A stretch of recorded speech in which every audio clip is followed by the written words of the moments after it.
Hello friends, ഇന്നൊരു വിശേഷമായിട്ടാണ് വന്നിരിക്കുന്നത്. എൻ്റെ അപ്പയൊക്കെ പുതിയ വാടക വീട് എടുത്ത് എൻ്റെ അപ്പയുടെ ഡെലിവറിയൊക്കെ അടുത്ത് വരെയായിരുന്നു കേട്ടോ. ഫസ്റ്റ് ഇതേ വാതിൽ തുറക്കുമ്പോഴേ ആദ്യം വയലാണ് കാണുന്നത്. വയലിൻ്റെ സൈഡിൽ കൂടെയാണ് നമ്മൾ നടന്നൊക്കെ പോകുന്നത് കേട്ടോ. നല്ലൊരു വൈബാണ് അതിൻ്റെ കൂടെ നടന്ന് പോകുമ്പോൾ. ഇവിടെ വലിയ സിറ്റൗട്ടൊക്കെ ഉണ്ട് കേട്ടോ. ഇതേ കണ്ടില്ലേ, വലിയ സിറ്റൗട്ടാണ്. നല്ല സുഖമാണ് അവിടെ. വയലും കണ്ട് ഇരിക്കാൻ നല്ല രസമാണ്. ഞാൻ വാതിൽ തുറക്കുകയാണ് കേട്ടോ. ഇതാണ് ഹാള്.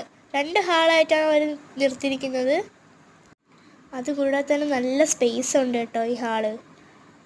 അതുമല്ല, നമ്മളെ സ്റ്റെയറൊക്കെ അകത്താണ് ഉണ്ടായിരുന്നത് കേട്ടോ. കണ്ടോ, ഹാളാണ്.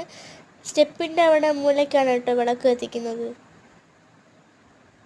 ഇതാണ് ആദ്യം കാണിക്കാൻ പോകുന്ന റൂം. എൻ്റെ ചേച്ചിയുടെ മോളാണ് കേട്ടോ. അവൾ കിടന്ന് ഉറങ്ങുകയാണ്. അവൾ അറിഞ്ഞതേ ഇല്ല കിടന്ന് ഉറങ്ങുന്നത്. പാവം കേട്ടോ. ഈ റൂമിൽ തന്നെ ഒരു ബാത്റൂം ഉണ്ട്. അതിന് അടുത്ത റൂമിലേക്ക് പോയി. ഈ റൂമിൽ കയറുമ്പോൾ ഒരു പ്രത്യേക ഒരു വൈബാണ്.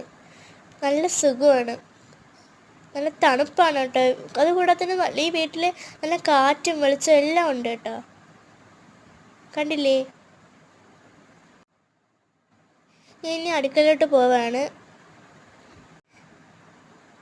ഈ വീട്ടിൽ 5 അടുക്കളയാണ് ഉള്ളത്. ഞാൻ ഇപ്പോൾ ഫസ്റ്റ് അടുക്കളയാണ് ഇപ്പോൾ നിൽക്കുന്നത്. ഇപ്പം ഈ കയറിയത് 2ാമത്തെ അടുക്കളയാണ് കേട്ടോ. കണ്ടില്ലേ, ഇത് ഞാൻ കാണിച്ച 1ാമത്തെ അടുക്കളയാണ്. അടുത്തന്നെ 3ാമത്തെ അടുക്കളയിലോട്ട് പോവുകയാണ്. അവിടെയാണ് ഡൈനിങ് ടേബിളൊക്കെ ഉള്ളത്. കണ്ടില്ലേ, ഇവിടെ എല്ലാ സൗകര്യങ്ങളും ഉണ്ട്. ഗ്യാസൊക്കെ അപ്പുറത്തെ ഇതിനകത്താണ് കേട്ടോ. ഡൈനിങ് ടേബിളാണ്.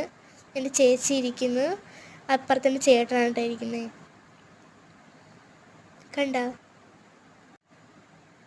ഞാൻ അത് ഇവിടെ എല്ലാം കാണിച്ച്. പിന്നെ ഞാൻ അടുത്ത അടുക്കളയിലോട്ട് പോവാണ്. ഇവിടെയാണ് ഗ്യാസും സൗകര്യങ്ങളെല്ലാം ഇരിക്കുന്നത്. ഇവിടെ പാല് കാച്ചാൻ വേണ്ടി ഇവിടെ ഗ്യാസിൽ വെച്ചേക്കുമായിരുന്നു കേട്ടോ. കണ്ടില്ലേ, എൻ്റെ അച്ഛമ്മയും അപ്പയും എൻ്റെ അമ്മയും ചേച്ചിയും അനിയത്തിയും എല്ലാവരും ഉണ്ട് കേട്ടോ അവിടെ. ഇതെൻ്റെ അമ്മയാണ് കേട്ടോ.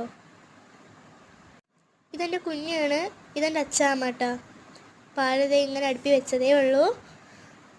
തിളയ്ക്കണോ ഇനി അത്. അങ്ങനെ അടുക്കളയുടെ വെളിയിലോട്ട് പോയി കേട്ടോ. ഇവിടെ ഒരു അടുക്കള ഉണ്ടായിരുന്നു, പക്ഷേ ഇതിപ്പോൾ ഉപയോഗിക്കുന്നില്ല. ഈ വെളിയിൽ ഇറങ്ങുമ്പോൾ തന്നെ വലിയൊരു കറിവേപ്പില മരമുണ്ട്. പിന്നെ ഞാൻ ആഹാരമൊക്കെ കഴിച്ചു, ഫുഡൊക്കെ കഴിച്ചു. സിറ്റൗട്ടിലൊക്കെ നമ്മളെല്ലാവരും കാര്യമൊക്കെ പറഞ്ഞിരിക്കുകയായിരുന്നു. അപ്പം ഇതുപോലത്തെ വീഡിയോ ആയിട്ട് ഞാൻ അടുത്ത ദിവസം വരാം. ബായ്.